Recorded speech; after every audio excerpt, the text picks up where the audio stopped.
Hi, this is your Data Science Minute, and I'd like to share how I use white papers.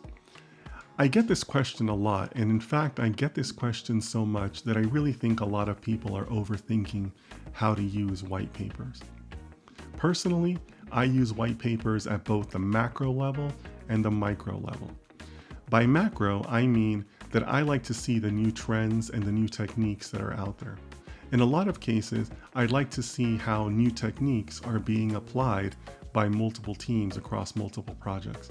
For example, when LSTM neural networks first came out, people knew they were very powerful, but no one really knew kind of what the best use case was for them. So tracking the white papers and kind of seeing how people were applying them was very beneficial to understand them at a macro level. At the micro level, it's an opportunity to understand the creativity that different data scientists out there are applying to their data and their projects. As an example, a couple years ago, I came across a paper where somebody was trying to apply algorithms to stock market data. Now, that's not unique. There's a lot of papers out there like that.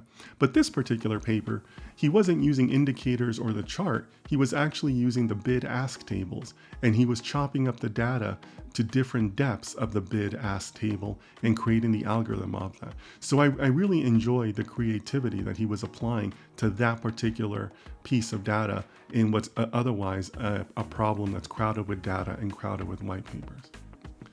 Finally, I don't really use most of what I read in white papers right away. You really shouldn't rush into just implementing a technique that you may not fully understand. I read it, I take it in, I think about it, and maybe sometime down the road, I might do my own personal experimentation and then implement it into a project at some point. And if you'd like more data science leadership content, please click on like and follow below.